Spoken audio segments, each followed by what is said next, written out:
Bonjour à tous, Sylvain Raymond. On est en direct du studio du Guide de l'Auto.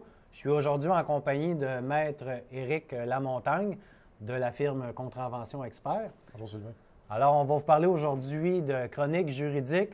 Ça fait longtemps qu'on fait des chroniques à l'écrit sur notre site web avec Maître Lamontagne et ce sont toujours des topos très populaires et appréciés. Alors, on a décidé de vous en parler live. Si vous avez des questions également, vous pouvez toujours nous les poser. On va tenter d'y répondre au mieux possible. Cette semaine, on vous parle de silencieux. En fait, Maître Lamontagne va nous relater le cas d'une personne qui était propriétaire d'une Subaru WRX et qui a pris l'ensemble STI et qui apportait un échappement un petit peu plus performant et un petit peu plus bruyant et qui s'est fait intercepter par un policier et qui a eu une contravention. Alors, qu'est-ce qu'on fait? On vient d'acquérir un véhicule vendu chez le concessionnaire. Qu'est-ce qui est arrivé dans la cause? Est-ce que vous pouvez nous résumer un peu la cause et le résultat? Oui, absolument. C'est-à-dire que dans ce dossier-là, il y avait une personne, M. Moreau en l'occurrence, qui avait acheté une Subaru et qui avait fait poser le groupe STI sur son véhicule. Ce monsieur circule à Blainville et se fait intercepter sur un boulevard où il y a assez de circulation à une période d'heure de pointe matinale. Le policier l'arrête, le tasse sur le côté et à ce moment-là, lui dit que son véhicule fait plus de bruit, passe le fameux test de la broche qu'on appelle en insérant une broche par le silencieux. Et suite à ça, lui remet une contravention pour un silencieux qui est non conforme. Parce que les policiers font ça. Une des manières qu'ils ont, c'est qu'ils croient que les silencieux de haute performance sont beaucoup moins restrictifs. Donc, ils rentrent une broche par le pot d'échappement et normalement, la broche devrait être interceptée par des composantes. Mais dans le cas de certains silencieux vendus, comme on dit aftermarket, la broche elle passe, mais ça peut être aussi le cas dans le cas de certains silencieux d'origine. Oui, effectivement. C'est-à-dire que le policier, lui, il faut comprendre premièrement qu'il n'a pas d'obligation de mesurer le bruit que fait ce silencieux-là. Son obligation, en fait, il doit déterminer si ce silencieux-là est plus bruyant et se démarque par son bruit par rapport aux autres silencieux. Ensuite de ça, il va faire ce test-là dont vous parlez, le test de la broche, c'est-à-dire tenter d'insérer une broche pour voir si le silencieux a vraiment tous les composants d'un silencieux d'origine. Alors donc, le policier ayant fait ces deux actions-là a décidé de remettre la contravention à monsieur. Et M. Moreau, évidemment, a décidé de contester cette contravention-là en disant que moi, j'ai acheté ce silencieux-là de Subaru. Le modèle STI que j'ai pris, ce sont des pièces d'origine Subaru. Donc, à ce moment-là, quand j'ai pris possession de mon véhicule, ce n'était pas le silencieux qui venait au départ avec le véhicule, mais après avoir fait son choix avec toutes les options qu'il voulait avoir, c'est le silencieux qui a été posé au moment où il a pris possession de ce véhicule-là. Alors, le tribunal avait à se pencher sur plusieurs questions. Premièrement, est-ce qu'au sens de la loi, c'est un silencieux d'origine? Deuxièmement, est-ce que ce silencieux-là, effectivement, ne respecte pas les normes, en ce sens qu'il serait plus bruyant ou trop bruyant? Et ensuite de ça, de notre côté, on regardait aussi une question de ce qu'on appelle la diligence raisonnable. Autrement dit, vous, moi ou n'importe qui va acheter un silencieux et qui est posé par la compagnie, qui a l'étampe, si vous voulez, du constructeur, est-ce qu'il est raisonnable de penser qu'on doit se fier au fait qu'il est légal et respecte les normes gouvernementales? Et est-ce que vous pouvez nous expliquer c'est quoi justement les normes? Est-ce qu'on a le droit de modifier un silencieux s'il respecte un certain niveau sonore ou est-ce qu'on a le droit à aucune modification? On a un intervenant également qui nous demande si ça s'applique aux vieilles voitures. Donc, c'est quoi le cadre légal? Parce que certaines personnes ont l'impression qu'ils nagent un peu dans le flou à ce niveau-là. Je les comprends, d'ailleurs. À ce moment-là, on doit toujours se poser la question, le silencieux, s'il n'est pas d'origine, doit avoir tous les composants du silencieux d'origine. Donc, autrement dit, il doit y avoir vraiment toutes les pièces qui sont nécessaires à un silencieux qui a été posé à l'origine, mais qui respectait évidemment les normes. Alors, si on parle d'un vieux véhicule, ça dépend. Est-ce que le silencieux qui a été posé est un silencieux qui appartient à un fabricant, autrement dit, qui a été vraiment fait avec tout le respect de ces normes-là? Quand je parle de normes, on s'entend qu'il doit avoir tous les composantes de silencieux d'origine. Donc, c'est la première chose. Deuxièmement, ce silencieux-là, c'est sûr que quand on achète ça, il doit y avoir un bruit quand même qui est un bruit normal. On s'entend que certains véhicules de performance, on parlait tantôt Ferrari, Lamborghini et tout, ont un bruit plus différent, en fait. Okay? Cependant, n'oubliez pas que le policier, n'ayant pas d'exigence de mesurer ce bruit-là, on doit faire confiance au spec, autrement dit, qu'on reçoit de ce silencieux-là si c'est une vieille voiture et qu'on fait poser un nouveau silencieux. Mais après ma base, ce que je vais vous dire, c'est ce qui est bien important, c'est de s'assurer que ce n'est pas le silencieux d'origine, que c'est un silencieux qui respecte les normes. Maintenant, quelles sont ces normes-là? Oui. On parle au niveau fédéral, la mesure du bruit, on parle de 83 décibels, qui seraient autrement dit les normes maximales en guise de bruit selon les normes, comme je disais, canadiennes. Maintenant, il y a également des décrets au niveau de la province de Québec qui prévoient tout simplement pas un nombre de décibels, mais qui dit qu'il doit y avoir un son qui ne se démarque pas des autres véhicules.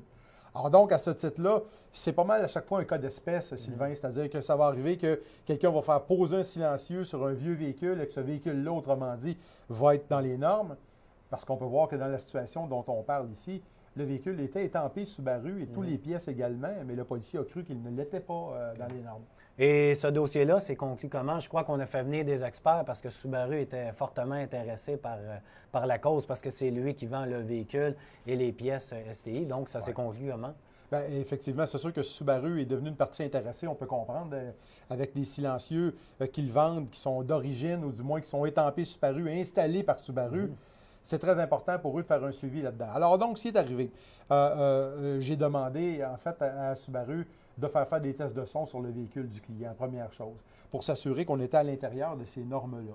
Ensuite de ça, il s'agissait de regarder également comment fonctionnent les silencieux chez Subaru, c'est-à-dire comment on peut expliquer que le policier est en mesure de passer une broche à travers ce véhicule-là, de silencieux plus précisément, et que c'est supposé être un test qui est effectué par les policiers généralement pour leur donner une bonne indication. Maintenant, il y a un expert Subaru qui est venu dire, non, attendez un petit peu, nous, les silencieux Subaru, que ce soit le silencieux qui est d'origine ou le silencieux STI, la broche va rentrer de la même manière dans les deux silencieux. Alors, ce n'est pas un barème pour Subaru, et c'est peut-être le cas avec d'autres compagnies. Donc, il faut faire attention avec les tests de la broche. Donc, rendu là, le tribunal a entendu les prétentions de chaque côté. Et il s'est rendu compte que, de toute façon, ça devait être considéré comme un silencieux d'origine. Pourquoi? Parce que monsieur, quand il a pris possession de ce véhicule-là, il a été installé directement sur le véhicule et c'est un silencieux étampé Subaru, posé par Subaru. Or, la question du silencieux d'origine a été réglée que de cette manière-là. Maintenant, est-ce qu'il respecte les normes? Est-ce que le policier a fait une erreur ou non en déterminant qu'il était plus bruyant que les autres véhicules? Bien, on a des tests qui viennent dire que les résultats étaient bien en deçà des normes gouvernementales canadiennes. Alors, le tribunal a venu à la conclusion également qu'il respectait les normes au niveau du bruit. Également, il a pris bonne note, le tribunal, que la broche, c'est pas universel. Ça ne fonctionne pas nécessairement dans tous les types de silencieux. Ils ne sont pas tous brevetés pareil.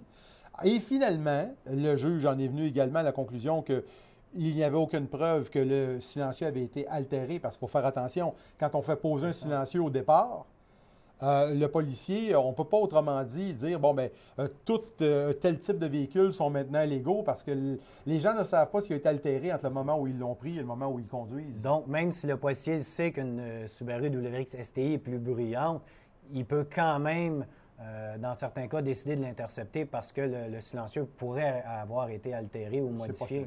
C'est fort possible.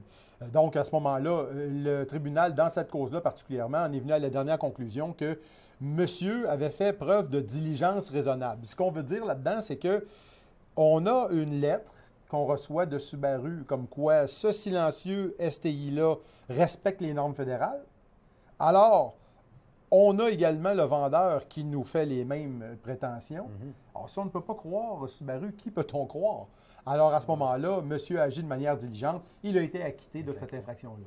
Donc, le monsieur est acquitté, mais advenant que la semaine d'après, il se fait arrêter par un autre corps policier, ou en fait, tout propriétaire de véhicule, je le sais, nous, l'été, les journalistes, on roule des véhicules. Moi, je me souviens de la Alfa Romeo 4C, une Fiat Abarth. Ce sont des véhicules qui sont ultra, en fait, qui sont plus bruyants que la moyenne.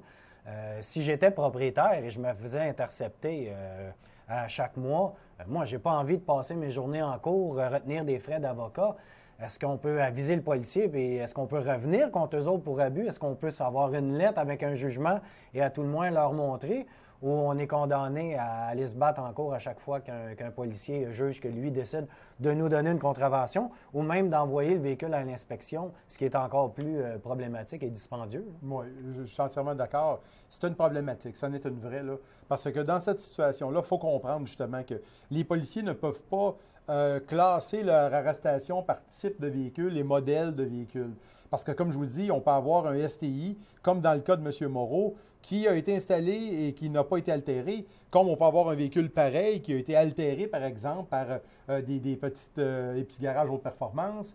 Alors, les policiers ne peuvent pas savoir. Il reste toujours la même chose. Leur barème est un bruit qui se démarque.